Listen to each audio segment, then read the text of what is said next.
Abra sua Bíblia em Daniel, no capítulo 1. Nós vamos fazer uma leitura um tanto longa, mas necessária e muito boa. É porque o texto é muito bom e não dá para pulá-lo. De manhã eu tentei ver se eu conseguia pular algum versículo, mas não dá, entendeu? Até porque, gente, a Bíblia é muito mais importante do que eu tenho para dizer. Então é importante que a gente ouça a palavra de Deus. Então, não se porte durante a leitura do texto como alguém que fica esperando o que vai vir depois. É o texto. O que vai vir depois, inclusive, é o texto. É um pouco mais sobre o mesmo texto. Mas a palavra de Deus é suficiente na nossa vida. Amém? Hoje nós vamos terminar esse período nosso de estudo com a nossa escola. E eu abri o semestre passado e abri o semestre de agora, da escola, falando sobre Daniel. E eu quero concluir na formatura também falando sobre Daniel. E sobre o desafio da gente viver a nossa fé enquanto a gente ainda está no exílio, ou seja, enquanto nós somos estrangeiros, enquanto nós estamos habitando uma terra que ainda não é a nossa terra definitiva. E ainda que a gente esteja aqui sinalizando o reino, demonstrando sinais, nós estamos em terra estranha. Nós vivemos dentro de outro sistema. E a gente precisa aprender, então, como é que vive essa fé no exílio. Eu entendo que Daniel e os seus amigos são um excelente testemunho para nós de como que a gente vive essa fé enquanto ainda estamos dentro de uma cultura que não é a cultura cristã, que não é a cultura da nossa igreja. Lá fora é outra cultura e a gente tem que conseguir viver dentro dessa realidade. Então vamos ler esse texto, Daniel no capítulo 1.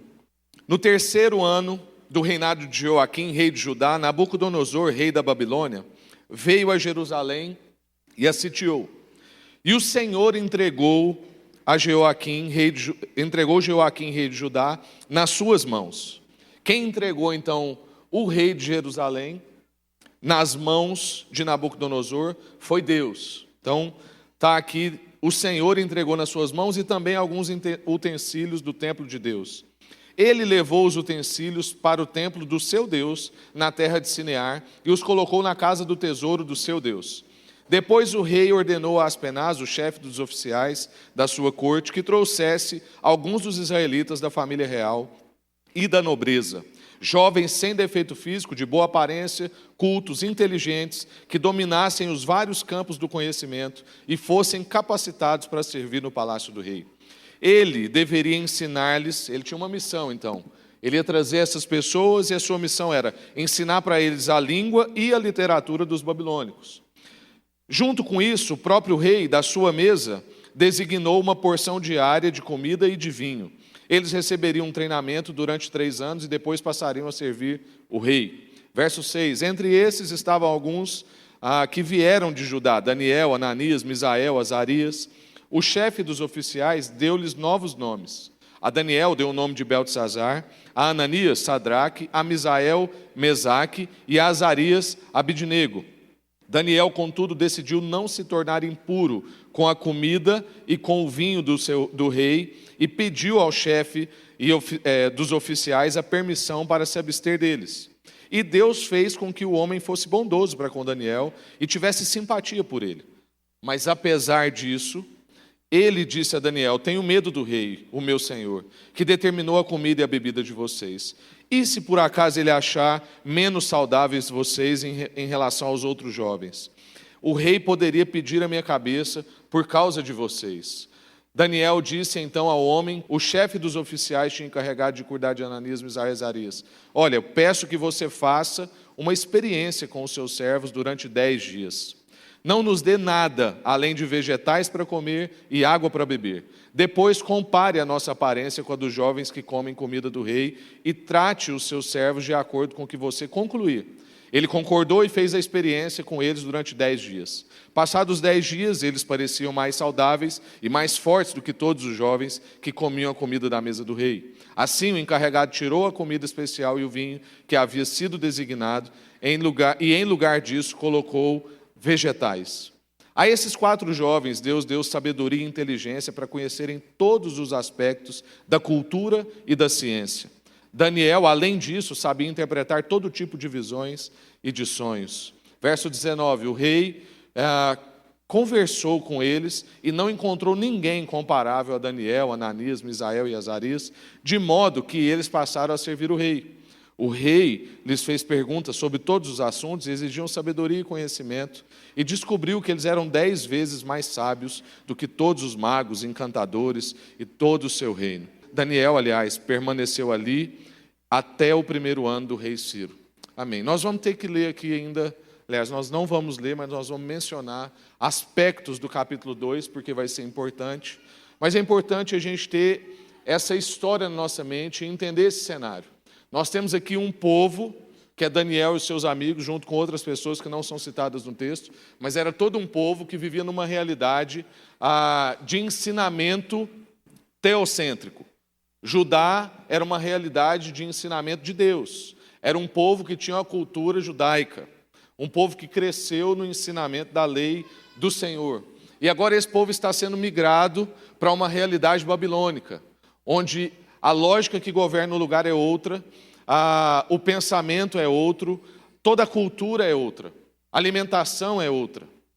E nós temos aqui, inclusive, uma menção de que foi Deus quem entregou esse povo nas mãos desse rei. Então, aqui não há nenhuma menção sobre Deus estar desapercebido e um rei foi lá mais forte e conquistou uma terra e coitadinho do povo de Deus. Não, Deus está colocando o seu povo nessa prova, nesse lugar.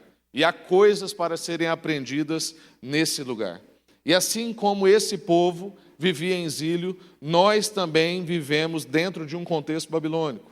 E saber disso nos coloca no nosso devido lugar. Gente que é estrangeira e que é peregrina. E gente que não pode esperar do seu contexto que o contexto viva nos moldes da igreja. Que não podemos exigir isso da sociedade, que o povo lá fora viva do jeito que a gente vive aqui dentro. Isso diz para nós que nós não deveríamos nos ofender tanto com algumas questões da cultura. Tem hora que eu percebo alguns cristãos com determinada matéria de jornal, com determinado assunto na rede social, e a pessoa fica doida. Eu falo assim, irmão, esse é o normal. E o que a gente vive aqui dentro, graças a Deus, é outra coisa. E qual é o nosso trabalho? Temperar isso lá fora. Mas a gente não devia ficar tão assustado com algumas coisas que acontecem na sociedade. Isso vai dizendo muito sobre a nossa ingenuidade ou sobre a nossa presunção. Ingenuidade por achar, talvez, que a gente vive dentro de um contexto que tinha que ser um contexto cristão, que todo mundo tinha que ter os mesmos paradigmas que a gente tem, ou presunção, pelo mesmo motivo, de achar que todo mundo lá fora tinha que viver do jeito que a gente quer que eles vivam e do jeito que a gente aprendeu a viver. E até pode ser que várias pessoas vão ser influenciadas pelo jeito que a gente vive e vão passar a viver do jeito que a gente vive. Mas há um trabalho a ser feito até lá. Um dos exemplos clássicos que aconteceu recentemente, todo mundo sabe, foi lá no Rio de Janeiro, onde uma pessoa que assume um poder público na prefeitura decretou um veto sobre um livro que estava sendo lançado que tinha um beijo gay na capa. E hora nenhuma eu quero que você entenda que eu estou aqui como quem faz campanha para um livro com beijo gay. Mas eu só estou dizendo de uma pessoa que às vezes tem dificuldade de entender o contexto em que está inserido. Alguém que não entendeu ainda que está vivendo dentro da Babilônia. E que não dá para impor, para decretar, não dá para empurrar para uma sociedade que não tem paradigmas que nós temos, aquilo que é a cultura daqui de dentro.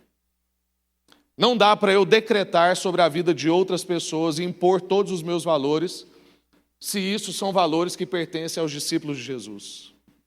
Dá para eu fazer perguntas honestas, dá para eu fazer propostas honestas, mas não dá para eu ir lá simplesmente e colocar um veto e uma proibição nisso. E eu sei que eu estou tocando em assuntos sensíveis aqui. E pode ter gente que fica incomodado com isso. Mas essa é a realidade, irmãos. É ingenuidade ou presunção da nossa parte. Querer impor sobre a sociedade convicções que são convicções dos discípulos de Jesus. Nós podemos temperar como um sal da terra. Nós podemos influenciar. Nós podemos fazer perguntas inteligentes que coloquem as pessoas numa situação de ter que lidar com crises que elas ainda não tinham lidado. Mas não dá para a gente simplesmente ir lá impor sobre as pessoas, agressivamente, muitas vezes, valores que pertencem aos discípulos de Jesus. E quando eu estava pensando sobre isso, eu cheguei a uma conclusão que existem 3 tipos de crente.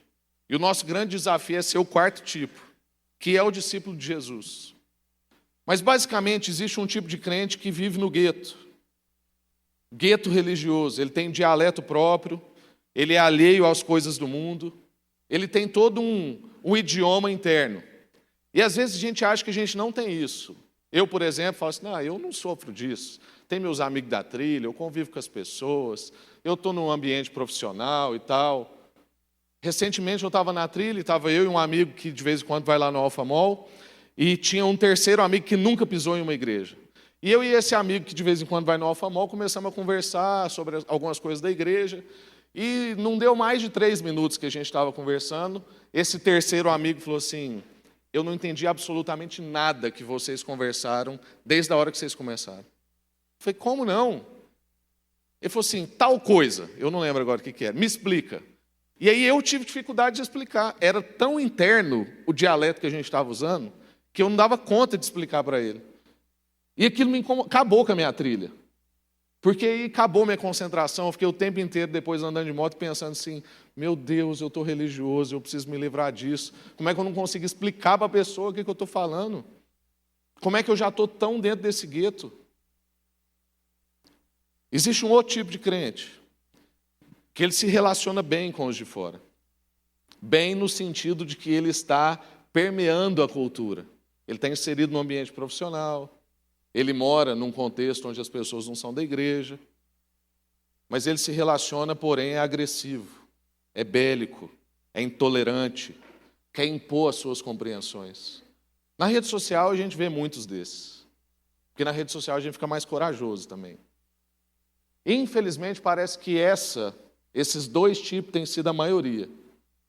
O que vive num gueto, que não consegue comunicar, ele vive à parte das coisas, é como se ele fosse um ET. E existe esse outro tipo, que até se relaciona com o meio, mas toda vez que se posiciona, é agressivo, é intolerante, quer impor as suas convicções sobre alguém que ainda não tem a mínima noção do que é as Escrituras e do que é a vontade de Deus. E existe ainda um terceiro tipo, que se relaciona muito bem com a cultura, mas ele relaciona até demais. E ele já perdeu o senso crítico. Ele não tem nenhuma linha divisória. Ele foi engolido pela cultura. Ele foi completamente absorvido pela cultura. E ele não consegue mais estabelecer os seus limites e logo ele não testemunha. É alguém que para ele, igreja, e as festinhas que ele vai, e os pensamentos que ele tem, e os sites que ele clica, é a mesma coisa. Eu vou lá num rito religioso, mas durante a minha semana são outras coisas que eu faço. Então, nosso grande desafio é manter nossa mente e o nosso coração no lugar certo enquanto a gente vive na Babilônia. Ser esse 4º tipo de crente, o discípulo de Jesus. Um povo que é colocado num lugar para abençoar. Assim como Deus fez com Adão, assim como Deus fez com Abraão, assim como Deus fez com Moisés. Olha, eu estou inserindo vocês num lugar para que vocês sejam uma bênção.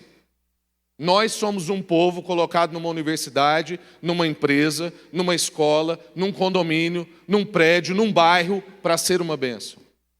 Esse é o tipo de gente que Deus está procurando, e esse é o tipo de gente que Daniel e os seus amigos são. E nesse texto eu quero mostrar para nós aqui 3 coisas que ficam claras aqui. Uma é confirmação de identidade. Daniel e os seus amigos não se deixam mexer na sua identidade. Daniel e seus amigos sabem quem são. A outra é posicionamento. Eles não aceitam tudo da cultura. Eles até estão inseridos, tem coisas que eles abrem mão, mas eles têm um posicionamento estratégico. E a terceira coisa é que eles são amigos espirituais. E eles contam uns com os outros em oração. Então eu quero mesmo que a gente nessa noite tenha uma confirmação de identidade. Medite em Deus sobre como ter posicionamentos estratégicos. E busquemos cada vez mais desenvolver as nossas amizades espirituais, para que a gente tenha gente orando por nós. Vocês vão entender um pouco mais disso logo mais. Sobre a questão da identidade, irmãos. A afirmação no início do texto. Deus entregou o rei, o povo de Jerusalém, de Judá, a Nabucodonosor. Foi Deus quem fez isso, e isso diz para nós que Deus é soberano. Ele é soberano sobre nós, Ele é soberano sobre reinos, e Ele é soberano sobre a vida. A nossa identidade está formada nessas convicções. Deus não está desapercebido com as coisas que você está vivendo. Deus não está alheio à nossa realidade. Nós não estamos jogados nas mãos de poderosos e maquinadores. Deus é Senhor sobre todas essas coisas e Ele governa sobre tudo isso. E a nossa identidade está formada nessas convicções. Logo, eu sou o que a Bíblia diz que eu sou. Eu não sou o que a cultura diz que eu sou. Eu não sou o que os meus amigos dizem que eu sou. Eu não sou o que qualquer sistema diz que eu sou. Eu sou o que as Escrituras dizem que eu sou. E as Escrituras dizem coisas pesadas sobre nós. Diz que nós somos devassos, depravados. Uma doutrina essencial, por exemplo, da fé reformada é a fé na depravação total do homem. Ou seja, nenhum de nós busca a Deus, não há um justo, um sequer. O pecado afetou toda a nossa vida. Aquilo que eu quero fazer eu não faço, e o que eu faço não é o que eu quero fazer. Mas a Bíblia também diz que em Cristo eu sou filho amado. Eu sou inserido numa família. Deus fez de mim agora não mais solitário, mas alguém que vive no meio de um povo, inserido numa família. Deus diz que eu sou abençoado em Cristo Jesus, que eu sou capaz de ser uma bênção, que eu sou capaz de lutar contra a minha carne, fazer morrer a minha carne para fazer viver eternamente o Espírito. Essas coisas são o que a Bíblia diz para nós. E a gente precisa saber do que a Bíblia diz, porque é isso que nós somos. A nossa identidade está nessas coisas. Então Deus está no controle, apesar das condições presentes. Ainda que nós estejamos nas mãos de Nabucodonosor, ainda que nós vivamos numa cultura babilônica, Deus está no controle, apesar das condições. E dentro desse cenário, geralmente, onde é que nós somos tentados a ceder? Nós somos tentados a ceder justamente no nosso nome, na nossa comida e na nossa cultura. E foi justamente aí que o rei quis mexer. Você lembra quando a gente leu? O rei disse que tinha alguns passos com esses jovens. Os passos eram: vamos trocar o nome deles, vamos mexer na identidade. Vamos trocar a comida deles, vamos mexer nas prioridades, vamos mexer naquilo que eles estão ingerindo. Vamos dar privilégios e status. E vamos também implantar uma cultura. Vamos ensinar para eles a nossa língua, apresentar para eles a nossa literatura, o nosso costume de vida, o jeito que a lógica aqui funciona. Esses eram os 3 passos do rei para poder moldar o pensamento e o coração desses jovens. E é isso que a gente enfrenta na nossa sociedade. E é por isso que a gente precisa compreender os nomes que Deus nos dá em Cristo Jesus. E é interessante perceber que Daniel não resolveu puxar o freio de mão com o nome. Quando o rei mudou o nome deles, ele falou assim: beleza, pode me chamar do que eu quiser, eu sei quem eu sou. Tanto que isso é dito nos primeiros versos de Daniel, mas nos últimos versos o narrador continua chamando Daniel de Daniel. E os outros amigos pelo nome deles de antes de ser transformados. Porque para eles era assim: você pode me chamar do que você quiser, eu sei quem eu sou. E isso é importante para nós, inclusive quando a gente trata uns com os outros. Porque a gente não pode aceitar os nomes que a sociedade vai pondo para nós. Como o nome de ganancioso, como eu brinquei anteontem sobre a Black Friday. Comprar o que você não precisa, mais barato, é muito caro. Então não compre. Viajar somente para gastar dinheiro é muito banal. Então viaje com propósitos. Encontre com os irmãos onde você for. Procure saber se a gente tem família naquele lugar. Não aceite os nomes que a sociedade fica tentando colocar sobre você. Lá em casa a gente tem uma política, quando a gente vai disciplinar o Vitinho ou a Aurora, é que se eles estão nervosos, irritados ou desobedientes, a gente chega para eles e fala assim, antes eu falava assim: filho, você está desobediente demais, você está nervoso demais, você está irritado, você não pode ser assim. E depois eu comecei a perceber que eu estava fazendo um desserviço para a identidade do meu filho. Porque eu estava dizendo para ele o que ele não é. Ele só está naquele momento, mas não é o que ele é. O que ele é um menino quebrantado. O que ele é moldado pelo Senhor. O que ele é um menino temperado. O que ele é pacificador, é o nome de batismo do Vitinho. Então toda vez agora que ele está demonstrando algum tipo de comportamento desse, eu chego para ele e pergunto: filho, o que está acontecendo com você? Você não é assim. Você é tão paciente. Você é tão amoroso, carinhoso. Você é pacificador. As pessoas amam o seu abraço. Por que você está tão nervoso? E a gente vai trabalhando, reforçando a identidade dele em Deus. Então, quando você for discutir com o irmão, quando você for conversar com alguém da igreja, ajudar alguém em disciplina, não afirme sobre a vida deles condenações. Relembre para eles a identidade deles. Vocês são redimidos. Vocês são quebrantados.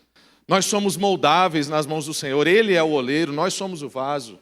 Nós podemos ser transformados. Nós não somos duro, agressivo. Quando você encontrar com um irmão agressivo, pergunta para ele: irmão, o que está acontecendo com você?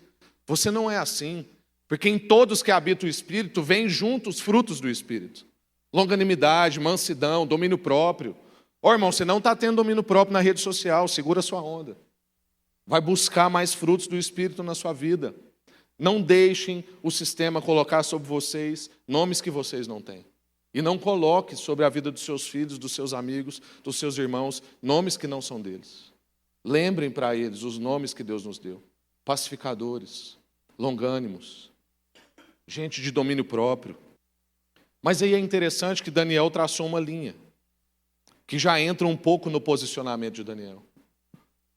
Quando foi tocar na alimentação, ele entendeu que ali ele tinha que pôr uma linha. E isso não é normativo para você e para mim. Porque tem gente que já fez religião em cima disso. Isso aqui é um chamado de Deus para a gente ser vegetariano. Não, irmãos, não é. Em nome de Jesus. A gente pode chamar você para um churrasco logo depois, para você curar desse entendimento. Mas também não é uma teologia sobre churrasco que eu estou fazendo aqui, tá, irmãos? Você tem a liberdade de estabelecer a sua linha. Mas Daniel entendia que comer da mesa do rei ia trazer para ele não somente uma mudança na sua alimentação, ia trazer para ele privilégios, status, que depois talvez seria difícil dele abrir mão.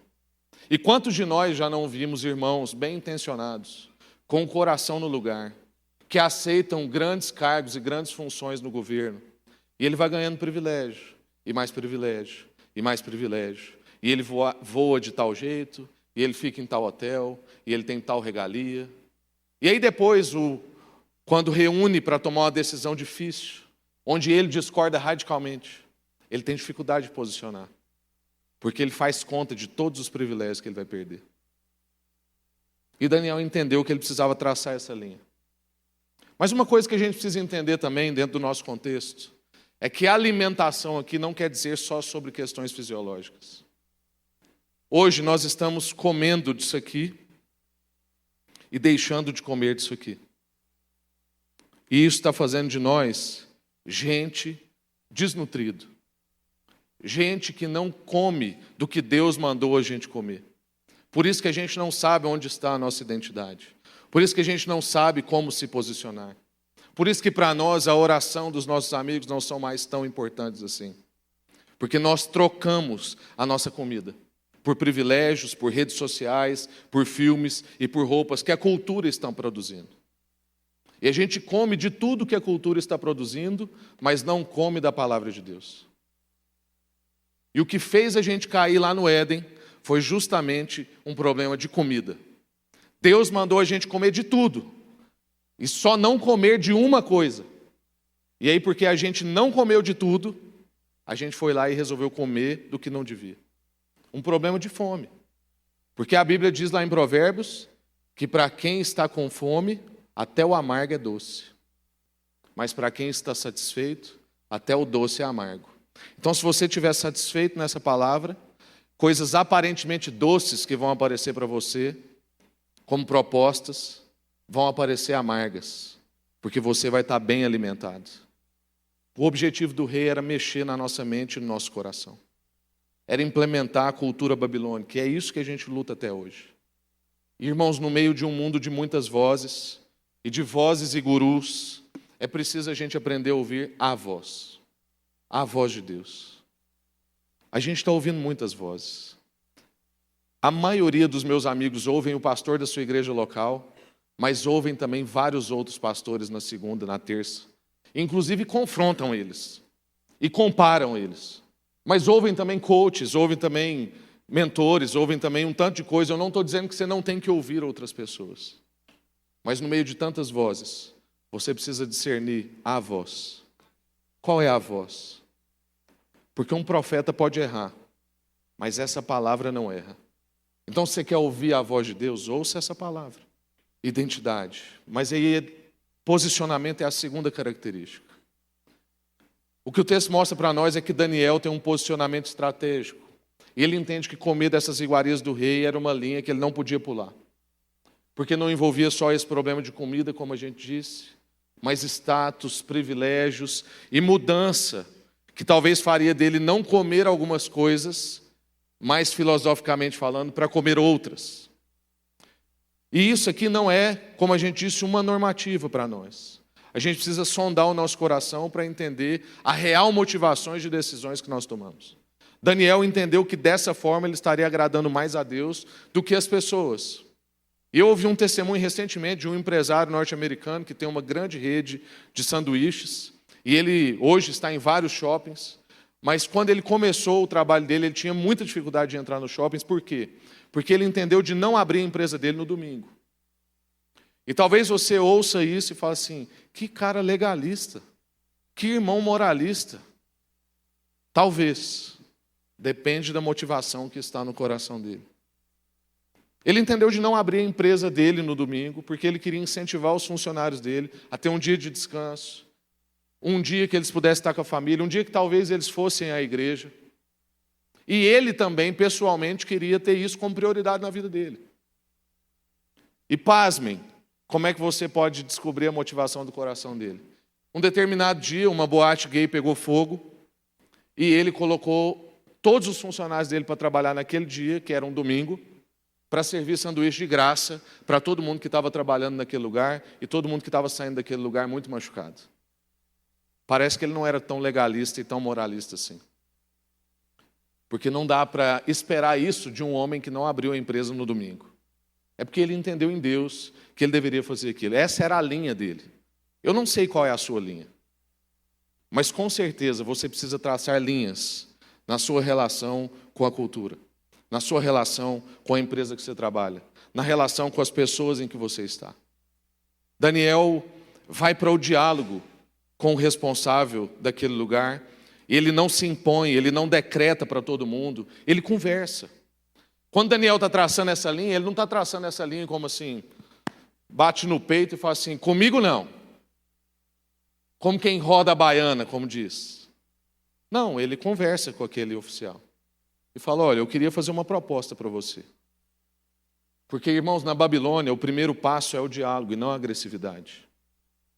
Não é o eu decreto, eu determino, eu sou filho do Altíssimo, não toque no ungido do Senhor, não é isso. Esse dialeto não funciona lá fora. Lá fora o que funciona é o diálogo, é a conversa, são perguntas estratégicas. É tentar provocar nas pessoas pensamentos que elas ainda não tiveram. Então você é contra alguma coisa? Elabore perguntas inteligentes sobre aquilo. Tenha propostas inteligentes sobre aquilo. Recentemente, eu recebi uma informação que eu fiquei chocado. Uma das ministras aí do nosso governo falou assim, olha, nós estamos tendo voz, a gente tem espaço, mas eu converso com vários pastores e as igrejas não têm projetos para apresentar para nós. A gente sabe gritar, a gente sabe protestar, a gente sabe reclamar, a gente sabe ser agressivo na rede social, mas a gente não tem bons projetos para apresentar e ser implantado. E os projetos que tem são projetos de gueto, cheio de diálogo que ninguém entende. Propostas que não servem para a nossa sociedade. Daniel está ensinando para nós que na Babilônia o primeiro passo é o diálogo e não a agressividade. Daniel não é sarcástico nessa conversa. Ele dialoga, ele faz pergunta, ele se apresenta. E aí no episódio seguinte, no capítulo 2, se você não conhece a história, é quando o rei tem um sonho, e nesse sonho ele tem uma visão, e ele quer que as pessoas descubram qual é o sonho dele e a visão que ele teve. Mas o que ele pede é algo impossível, porque geralmente o que todo rei pedia era: eu conto o sonho e você me interpreta. Mas esse rei sabia que tinham vários bajuladores e que tinham pessoas enganadoras ali, então ele pede algo impossível. Ele fala assim: olha, eu não quero só que vocês interpretem o meu sonho. Eu quero que vocês me digam o que eu sonhei. Me digam o que eu sonhei e interpretem o meu sonho. Algo impossível. O rei manda então fazer isso, ninguém consegue. E o rei fica muito nervoso, porque ele fala sobre isso umas 3 vezes com os magos, com os adivinhos, com os videntes. E ele fala assim: então é o seguinte, se ninguém me trouxer essa resposta, vai morrer todo mundo. Todos os mestres, vai morrer todos os magos, todos os videntes. E Daniel fica sabendo dessa notícia. E ele se apresenta como uma alternativa. Daniel foi lá, apresentou-se, assumiu uma responsabilidade e falou assim, ele não falou que ele ia tentar, não, ele falou assim: eu vou desvendar o seu sonho. Um inconsequente, um ousado, um jovem, graças a Deus. Precisamos ter gente assim, então jovens que estão aqui. Não deixem o profeta dentro de você morrer. Nós precisamos da sua inconsequência. Nós precisamos da sua aparente irresponsabilidade. Nós precisamos da sua ousadia. A gente não pode tirar isso de vocês. Pega na nossa mão e leva a gente para um lugar que muitas vezes a gente não quer ir. Façam perguntas difíceis para nós. Ao invés de simplesmente achar que o que a gente está compartilhando aqui é sem noção e que nós estamos falando uma língua que onde você está, essa língua não serve. Diz isso para nós. Fala assim: olha, o que você fala não serve para mim. Porque a gente precisa ouvir isso de vocês. A gente precisa da sua ousadia. Daniel foi lá e disse que ia conseguir adivinhar o sonho do rei. E é interessante a gente perceber nessa parte, nessa cena, que quando Daniel fica sabendo que o rei ia mandar matar os gurus, os videntes, os adivinhos, os pais de santo, tudo que tinha naquela época, Daniel não junta os crentes e fala assim: vamos para a rua que o nosso Deus venceu, os nossos inimigos vão ser mortos, vamos comemorar. Não. Daniel vai lá e salva a pele de todos. De gente que tinha fé completamente distinta da dele.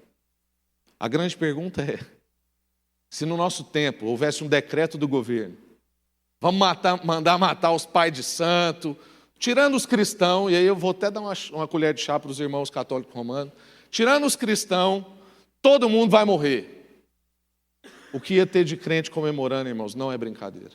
E eu não sei se ia aparecer um crente que ia lá no governo e falar assim: não faz isso não. Qual é o perrengue? Nós podemos ajudar. O que está acontecendo? E a terceira coisa que eu disse que nós íamos ver é amizade espiritual e oração.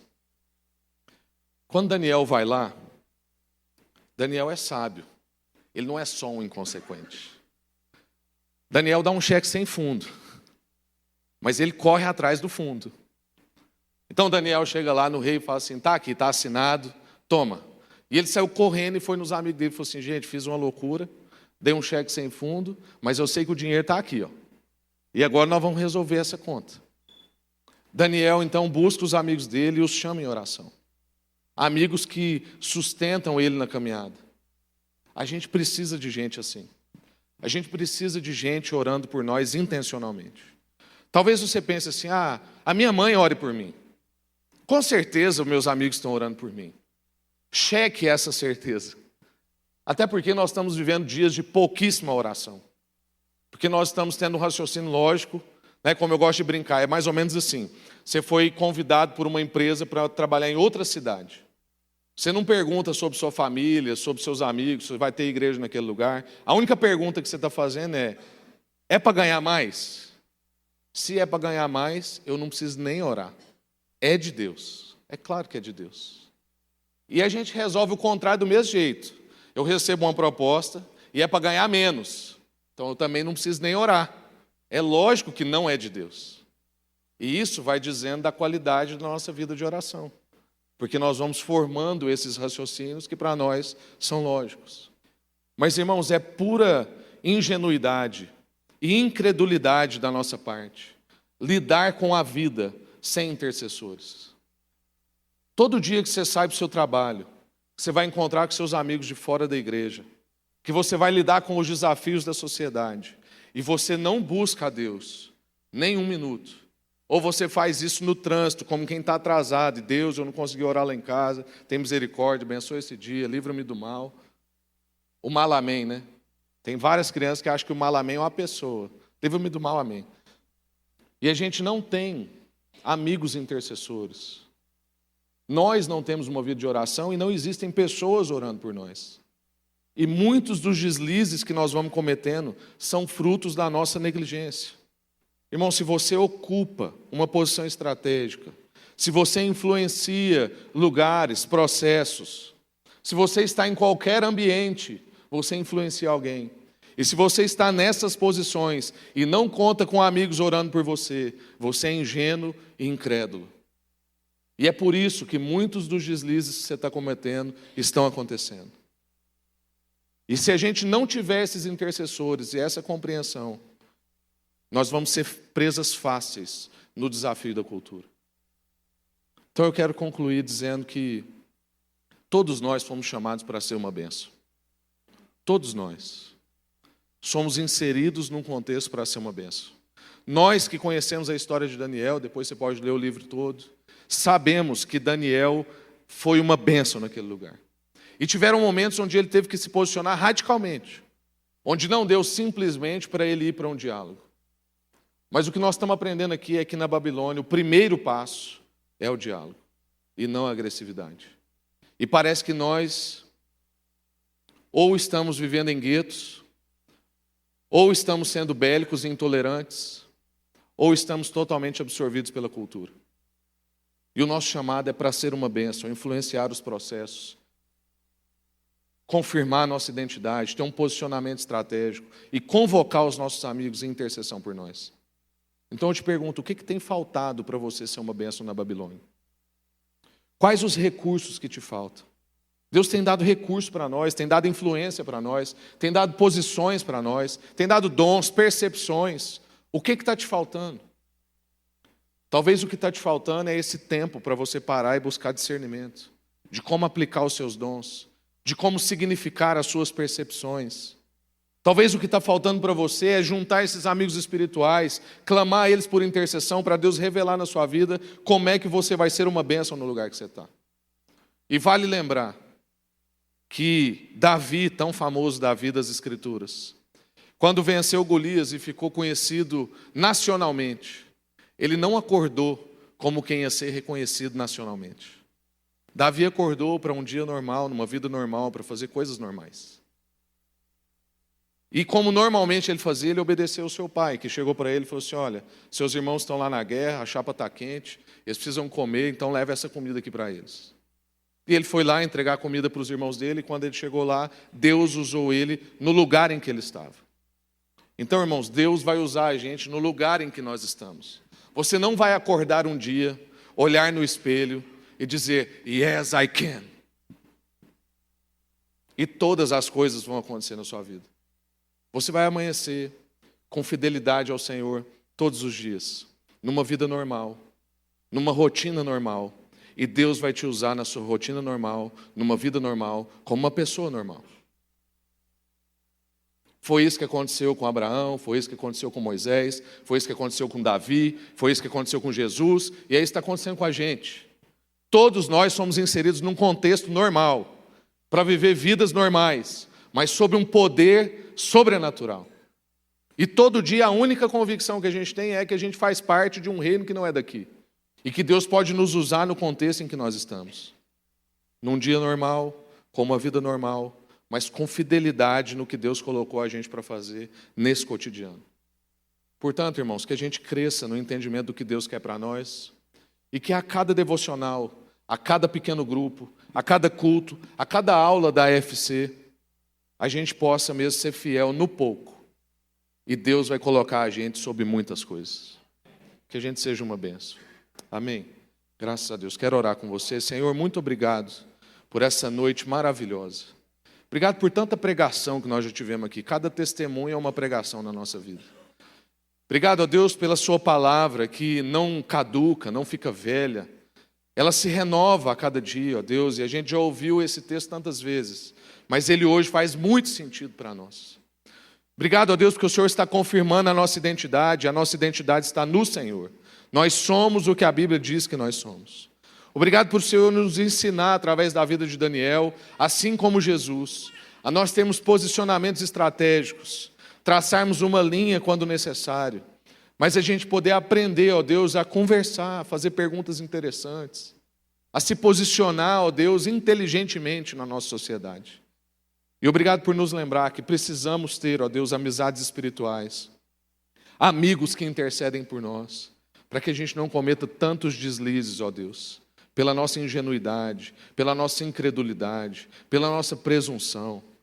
Nós queremos, ó Deus, sair daqui hoje e mandar uma lista de transmissão para 3, 5, 10 amigos, dizendo, olha, eu preciso de você em oração. Que o Senhor, ó Deus, nos movimente para isso.